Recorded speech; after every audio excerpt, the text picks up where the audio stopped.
What happens when a powerful CEO goes undercover to uncover the truth about his own company? Hello, amazing viewers. Welcome back to our channel where we bring you the most captivating stories of leadership, transformation, and justice. Today, we're diving into the incredible journey of Lucas Grant, the CEO of Starlight Management, a renowned artist management company. Disguised as a junior talent coordinator, Lucas discovered alarming issues of exploitation, neglect, and toxic leadership within his own company, but instead of walking away, he decided to make things right. This story is filled with drama, courage, and redemption, so stay tuned. Lucas Bennett stared out of the massive glass windows of his penthouse office, the Los Angeles skyline sprawling beneath him like a glittering sea. As the CEO of Starlight Management, one of the most prestigious talent management companies in the entertainment industry, he had inherited a legacy built by his father's visionary approach to nurturing creativity. With 9 offices across the country and a roster of A-list actors and musicians, Starlight Management's influence was undeniable. Yet the recent months have been riddled with unsettling complaints. Reports of overworked junior agents, mistreated assistants, and a toxic work environment were trickling up through channels meant to handle minor grievances, not systemic failures. What disturbed Lucas most was that these reports weren't mere rumors. They were testimonials, many of them from employees he had once praised for their dedication and drive. Starlight Management was founded on principles of integrity and artistic excellence, yet somewhere along the way the company had lost its soul. The board members dismissed the complaints as exaggerations or part of the natural weeding out process that separated the talented from the unfit. But Lucas couldn't shake the feeling that he had been failing his employees by ignoring the warning signs. Conversations with his senior management team yielded nothing but polished reports, profit graphs, and hollow assurances. If there was a problem, the numbers didn't reflect it. But Lucas wasn't convinced. His instincts told him that he was only seeing a filtered, sanitized version of the truth. Desperate for clarity, Lucas made a drastic decision. He would go undercover as Ryan Carter, a new assistant in the junior talent management division. Trading his tailored suits for casual attire and disguising his appearance with dyed hair and glasses, Lucas prepared to immerse himself in the day-to-day grind of his own company. Reports and spreadsheets could only tell him so much. To uncover the real problems, he would have to live with them. The plan was risky, perhaps even reckless, but Lucas knew it was the only way to truly understand what had gone wrong. With his new identity prepared, Lucas left his office that night feeling a mix of apprehension and determination. For the first time in years, he was stepping away from the safety of his executive desk to walk the same path as those he had unwittingly neglected. Lucas Bennett, now known as Ryan Carter, walked through the revolving doors of Starlight Management's Los Angeles office with a mix of apprehension and determination. Gone were his crisp suits and polished appearance, replaced by casual jeans, a faded jacket, and a pair of thick-rimmed glasses that concealed his true identity. The reception area buzzed with energy as young agents hustled to and from meetings, their voices mingling with the soft hum of phone calls and the sharp click of keyboards. The office was sleek and modern, its glass walls and minimalist decor meant to project success and innovation. But as Lucas looked closer, he noticed cracks in the facade. Stations were drawn with exhaustion, eyes darting nervously whenever a senior agent passed by, and conversations were cut short the moment authority figures appeared. Lucas had been placed as an assistant in the junior talent management division, a department often viewed as the proving ground for fresh talent and ambitious agents eager to make their mark. His supposed supervisor, Matt Harper, a mid-level talent agent with a gruff demeanor, barely glanced at him before shoving a pile of files into his hands. "Sort these, organize schedules, and make sure the talent stays happy," Matt barked, without looking up from his phone. "If you mess up, you're gone. Simple as that." Thrown into the chaos without proper orientation or even a cordial welcome, Lucas found himself scrambling to keep up with the relentless pace. Within his first hour, he was bombarded with requests to fetch coffee, arrange meetings, and even shuttle an unmarked script across town to a high-profile director. The tasks were mundane but constant, leaving him no time to gather his bearings. What struck him most was the overwhelming pressure that permeated every corner of the office. Agents worked well past their scheduled hours, their desks cluttered with scripts and memos that seemed to multiply by the minute. Interns ran errands with glazed expressions, their enthusiasm dulled by overwork. As Lucas settled into his new role, he couldn't shake the feeling that Starlight Management was far from the nurturing, creative powerhouse it once claimed to be. The buzz of activity was laced with anxiety and frustration, the kind that built up over time and hardened into resentment. And Lucas was determined to find out why. Lucas quickly discovered that the real heart of Starlight Management wasn't found in the executive offices with their lavish decor and sprawling views of the Los Angeles skyline. It was in the cramped, bustling bullpen of the Junior Talent Management Division, where overworked assistants, junior agents, and interns toiled to keep the agency's gears turning. His first real introduction to the team came through Sarah Kim, a sharp-witted, fiercely driven junior agent who had been working under Matt Harper's supervision for 2 years. With her sleek ponytail and perpetually furrowed brows, Sarah exuded competence, but her eyes betrayed a deep exhaustion. Despite her brisk manner, she offered Lucas a curt nod of acknowledgement on his second day. "If you need something, ask. If you can't figure something out, Google it. And if Matt yells at you, ignore him. He's all bark, no bite," she said, with a weary smile, before rushing off to handle her latest crisis. Lucas also met Derek Miles, an intern barely out of college who seemed perpetually stuck between panic and determination. Derek was responsible for tasks ranging from coordinating casting calls to organizing scripts for high-profile clients, his workload bordering on inhumane. Despite his stress, Derek tried to help Lucas navigate the unspoken rules of the agency. "Everyone's got their own turf here," Derek explained one afternoon as he rushed past Lucas with a stack of scripts. "Step on the wrong toes, and you're done. But if you do someone a favor, they owe you. It's all about who you know." His words were punctuated by the frantic energy of the office, where alliances and rivalries simmered just beneath the surface. Another critical connection came in the form of Valerie Chen, a kind but overworked talent scout whose sharp instincts had landed several promising artists under Starlight's banner. Valerie's passion for nurturing talent was undeniable, but her enthusiasm was repeatedly stifled by unrealistic quotas and the pressure to secure only the most marketable clients. "They say they want creativity," she lamented one day over a hurried lunch, "but what they really want is profit, and the two don't always go hand in hand." As Lucas continued to build rapport with his new colleagues, he noticed a recurring theme: exhaustion, frustration, and a sense of betrayal from a company that claimed to value talent but treated its employees like expendable resources. Conversations with Sarah, Derek, and Valerie painted a grim picture of a workplace ruled by numbers and prestige, where passion and creativity were sacrificed at the altar of profit. And the more he listened, the more determined he became to uncover the truth. As Lucas delved deeper into the chaotic world of Starlight Management, the problems became impossible to ignore. The veneer of glamour and prestige that the agency boasted to the outside world was little more than a facade, concealing a ruthless, exploitative culture beneath.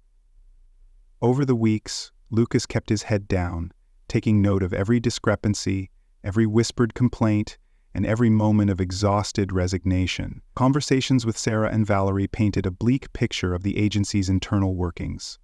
Sarah confided that her workload had nearly tripled over the last year, with Matt Harper continuously offloading tasks onto her without acknowledgement or compensation. "He takes credit for everything I do," she vented one late night as they sorted through contract revisions. "But God forbid I make a mistake.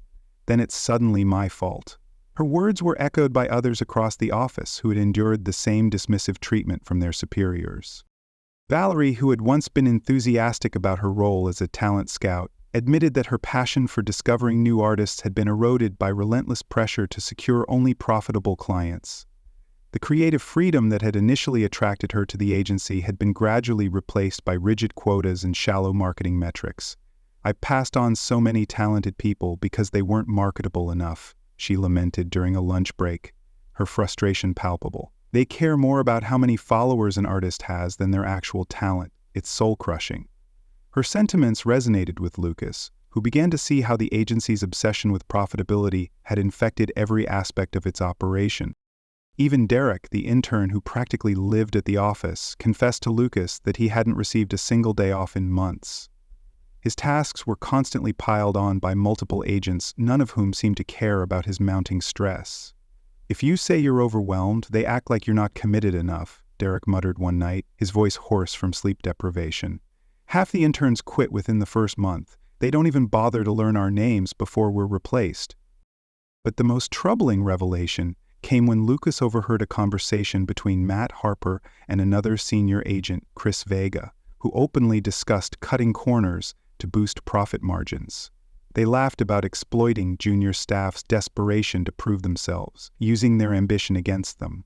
"If they're not willing to bleed for the job, they're not worth keeping," Chris had sneered, his tone laced with arrogance.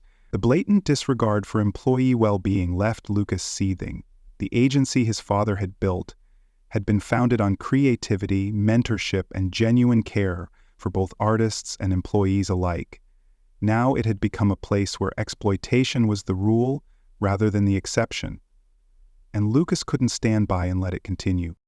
As the weeks passed, Lucas bore witness to the grueling neglect and strain endured by the employees of Starlight Management. What had begun as subtle signs of overwork quickly morphed into undeniable evidence of a toxic, exploitative environment. Sarah, the overworked assistant, often stayed long after the office had emptied, her eyes bloodshot from hours of screen time. Lucas noticed her fingers trembling as she typed, her energy sapped by the never-ending cycle of tasks Matt Harper assigned her. Despite her growing exhaustion, Sarah's complaints were routinely dismissed, her dedication twisted into a justification for piling more work onto her shoulders. "You can handle it, Sarah, you always do," Matt would say with a patronizing smile before walking away to enjoy his evenings unburdened by the work he had shoved onto her. Valerie, meanwhile, seemed to be caught in a constant state of stress. She spent her days scouring social media platforms, desperate to find the next big thing who fit Starlight Management's rigid criteria of profitability. The creative passion that once fueled her enthusiasm for discovering genuine talent had been stifled, her instincts overridden by financial quotas and branding demands. "All they care about are the numbers," Valerie confided to Lucas one afternoon, her voice laced with frustration. "They push us to find artists with millions of followers, but they don't care if the music is any good. It's all about what sells." The weight of her disillusionment was evident in her hunched shoulders and the fatigue etched into her expression. Derek, the beleaguered intern, had grown increasingly pale and jittery, his lack of rest becoming more apparent with each passing day. The dark circles beneath his eyes were as permanent as his anxiety, and his attempts to keep up with the unreasonable demands placed on him were wearing him thin. Lucas watched as Derek staggered through his tasks, his hands occasionally shaking as he rushed to meet impossible deadlines. "I'm just trying to survive until the internship ends," Derek admitted with a weak smile, his voice cracking from exhaustion. "I can't afford to quit, but I don't know how much longer I can do this." The offices themselves were a testament to the company's neglect. Equipment frequently malfunctioned, with outdated computers and faulty software hampering productivity.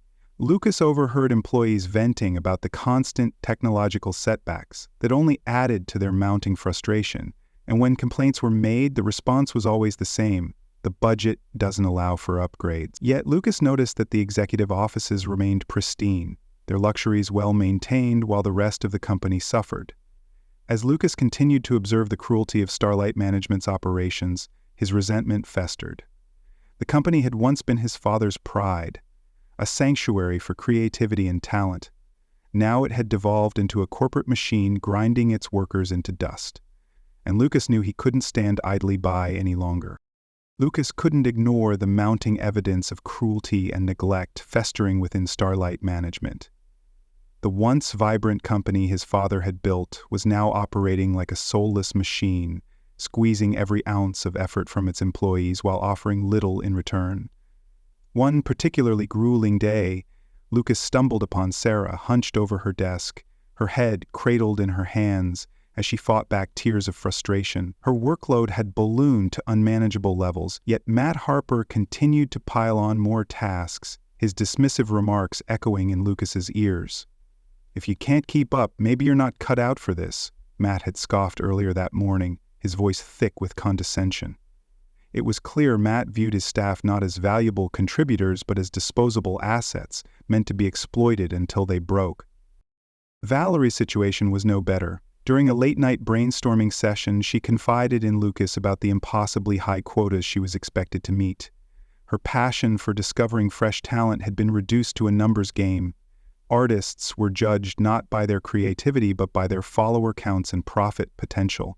"I feel like I'm selling my soul," Valerie admitted, her voice barely a whisper. "They want us to produce stars, but they don't care about nurturing real talent.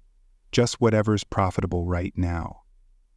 The bitterness in her tone was unmistakable, a reflection of the betrayal she felt at a company that once celebrated artistry above all else.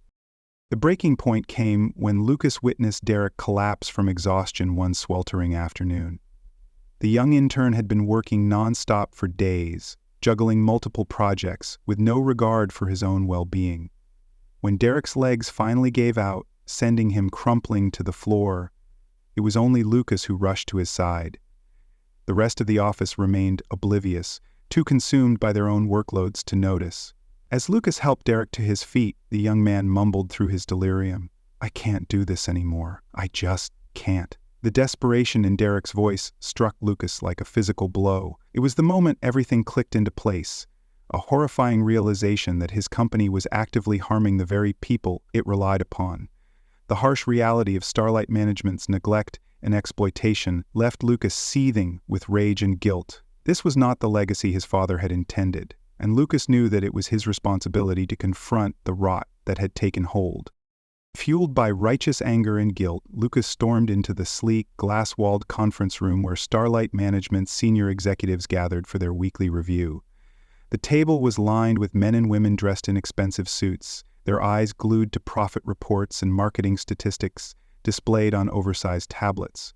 Matt Harper sat at the head of the table, his expression smug as he discussed the latest earnings spike from a newly signed artist's viral hit. Lucas waited until the murmured congratulations had faded before he spoke, his voice cutting through the room like a knife. "Stop celebrating. We have a serious problem." The executives looked up, startled by the sharpness in his tone. Matt's brow furrowed, irritation flashing across his face. "Lucas, we're in the middle of a meeting. If you have something to discuss, you can—" "No," Lucas interrupted, his voice steady but icy. "This needs to be addressed now, and I'm not here as the absent CEO who only shows up for quarterly reports. I've been working undercover in this very office for the past few weeks, witnessing firsthand the way our employees are being exploited and disregarded." His revelation hit the room like a thunderclap.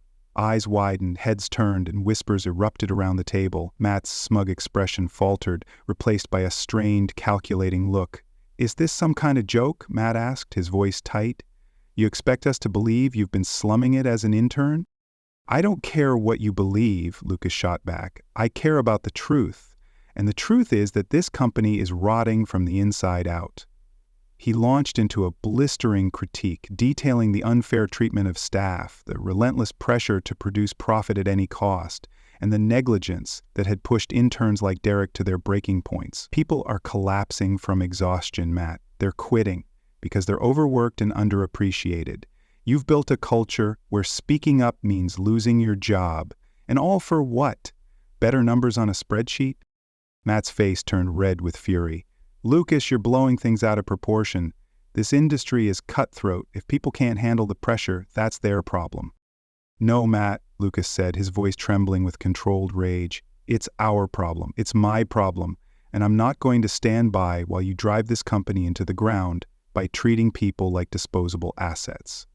His gaze swept the table, daring anyone to challenge him. "Effective immediately, things are going to change. And if any of you can't get on board with that, you're free to leave." The room fell into stunned silence. Lucas had made his stance clear. This was no longer about profit margins or market share. It was about rebuilding Starlight Management from the ashes of its own corruption. And Lucas would make sure the fire started with Matt Harper. Despite Lucas's bold confrontation with the executives, real change proved harder to achieve than he had anticipated. While his words had stirred shock and resentment within the boardroom, pushing actual reforms through the bureaucracy of Starlight Management was a different battle entirely. The executives, particularly Matt Harper, resisted every attempt to implement meaningful change. Lucas found himself blocked at every turn. Budget proposals for hiring new staff were denied, requests for reduced work hours were met with excuses about productivity metrics, and efforts to improve employee benefits were dismissed as impractical. Worse still, Matt continued to spread doubt and undermine Lucas's authority behind his back, rallying other senior managers to oppose the reforms. Lucas's frustration mounted as he watched his attempts at progress be systematically unraveled by those who were supposed to help him build a healthier work environment. The breaking point came when Lucas discovered that Derek had been hospitalized after collapsing from exhaustion. The young man had been pushing himself even harder, desperate to prove his worth, after Matt hinted that his position could be terminated if his performance didn't improve. Hearing the news sent a chill down Lucas's spine. His worst fears had been realized. It wasn't just Derek who was suffering. Employees throughout the company were experiencing similar burnout, driven by impossible expectations and the looming threat of termination. When Lucas visited Derek in the hospital, the young man looked pale and frail, his spirit utterly broken. "I just wanted to make a good impression," Derek whispered, his voice weak. "But no matter how hard I tried, it was never enough." Lucas's heart twisted with guilt and fury. He had failed. His efforts to improve Starlight management had been half measures that barely scratched the surface of the company's deeply entrenched problems. As he left the hospital room, his resolve hardened. He couldn't continue to allow greed and negligence to poison the company his mother had built with her ideals of integrity and creativity. The time for polite negotiations and corporate maneuvering was over. If Starlight Management's leadership refused to implement change, Lucas would do it himself, whatever it took. The visit to the hospital was the final straw for Lucas. Leaving Derek's bedside with his fists clenched and his chest tight with rage, he knew it was time to take matters into his own hands. For too long, he had tried to work within the company's broken structure, hoping logic and compassion would prevail over greed and complacency. But seeing Derek pale and weakened, punished for nothing more than trying to survive in a toxic environment, forced Lucas to confront the harsh truth. Change would never come from polite discussions or neatly worded proposals. It required decisive, uncompromising action. That night, Lucas returned to his office and drafted a series of sweeping reforms designed to tackle Starlight Management's failings head-on. It wasn't just about increasing budgets or hiring more staff. It was about dismantling the entrenched culture of exploitation and fear that had taken root. Lucas outlined new policies ensuring that all employees, from agents to support staff, received fair wages, reasonable hours, and mandatory breaks. Additionally, he implemented a comprehensive mentorship program aimed at developing young talent without pushing them to their breaking point. But Lucas knew that simply changing policies wouldn't be enough, if those enforcing them were the very people who had allowed neglect to flourish. He made the difficult but necessary decision to terminate Matt Harper and several other high-ranking executives who had actively undermined his efforts or dismissed complaints about employee welfare. Their removal was swift and decisive. Lucas had prepared the termination notices before even stepping into the office the next morning. To ensure that the reforms weren't just temporary fixes, Lucas established a new oversight committee composed of employees from all levels of the company. This committee was given direct access to him, with regular meetings scheduled to discuss ongoing concerns and progress. By giving his workers a platform to voice their needs without fear of retaliation, Lucas aimed to foster a culture of transparency and collaboration that had been sorely lacking. As Lucas prepared to announce the changes, he knew there would be backlash. Already whispers of his actions had spread throughout the building, some employees regarding him with cautious hope, others with skepticism. But Lucas was ready for the fight. He called an emergency company-wide meeting, gathering everyone from interns to senior agents in the largest conference hall Starlight Management had to offer. Standing before the crowd, Lucas spoke with the same passion and urgency he had felt in the hospital room beside Derek's bed. "I've seen the damage caused by neglect and cruelty firsthand," he began, his voice steady and resolute. "And I will not allow it to continue. From this moment forward, things are going to change, and I need your help to make that happen." As he looked out over the crowd, Lucas saw something he hadn't seen in a long time: hope. Rebuilding trust within Starlight Management was a daunting task, but Lucas approached it with the same relentless determination that had driven him to confront the company's failures. Rather than retreating to his executive office and delegating tasks, he immersed himself in the day-to-day operations. He spent weeks working alongside agents, interns, and administrative staff, not as their CEO but as a fellow colleague striving to rebuild what had been shattered. Lucas held open forums where employees could speak freely about their experiences, frustrations, and ideas for improvement. These meetings were held regularly and without prior scheduling, ensuring that anyone who needed to be heard had the opportunity to speak without fear of reprisal or bureaucracy getting in the way. It wasn't enough to simply issue memos or make promises. Lucas knew that his presence and genuine willingness to listen were what would truly make a difference. The reforms he had implemented were already beginning to take effect. Salaries were adjusted to reflect fair compensation, workloads were balanced to prevent burnout, and mentorship programs provided guidance and support to those struggling to find their footing in a fiercely competitive industry. Derek's condition had improved, and he returned to work part-time under a revised schedule that prioritized his health and well-being. Seeing Derek back at his desk, laughing with colleagues and contributing his creative energy once more, served as a tangible reminder of what Lucas was fighting for. But even as positive changes began to take root, Lucas knew that regaining his employees' trust would take time. Many of them had grown accustomed to empty promises and fleeting initiatives that served only to pacify concerns temporarily. Instead of dismissing their skepticism, Lucas acknowledged it openly. "I know words alone won't earn your trust," he admitted during one of the forums, "but I'm here to prove that actions can." He invited employees to hold him accountable, encouraging them to report any signs of exploitation or negligence directly to him. To reinforce this commitment, Lucas made his personal contact information available to everyone in the company, a gesture that stunned many and reassured even more. Bit by bit, Lucas's sincerity began to dissolve the cynicism that had plagued Starlight Management. Employees who had once walked through the halls with their shoulders hunched and eyes lowered now spoke with renewed confidence. The rebuilding process was far from complete, but for the first time in years, Lucas saw genuine hope and collaboration taking hold within his company. The transformation at Starlight Management was not achieved overnight, but Lucas's relentless commitment to creating a healthier, more equitable work environment laid the groundwork for lasting change. Recognizing that exploitation thrived in systems where transparency was lacking, Lucas established an independent employee relations committee composed of representatives from various departments. This committee held monthly meetings with senior management, ensuring that concerns were not only heard but addressed with tangible solutions. A new profit-sharing model was also introduced, allowing all employees to benefit from the company's success rather than feeling like mere cogs in a profit-driven machine. The model incentivized collaboration, creativity, and dedication, fostering a shared sense of ownership that motivated employees far beyond financial compensation. Lucas's dedication to improving Starlight Management's infrastructure went beyond monetary initiatives. He implemented mentorship programs where seasoned agents guided newcomers, helping them navigate the complexities of the industry while maintaining their creative integrity.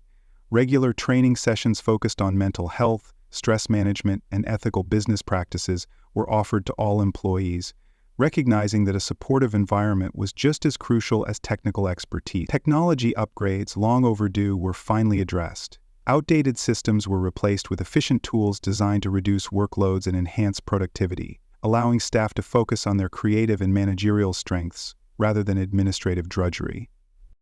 Even more significantly, Lucas worked tirelessly to reshape the company's culture from the ground up. Leadership evaluations became a standard practice, with employees encouraged to provide anonymous feedback about their supervisors' management styles and ethical standards. Those who exploited their positions or neglected their teams were held accountable, facing consequences that ranged from mandatory retraining to termination. Lucas refused to let authority shield incompetence or cruelty.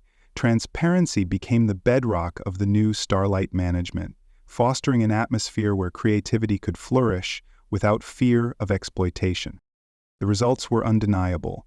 Employee retention rates soared, productivity increased, and most importantly, the sense of camaraderie and mutual respect within the company was restored.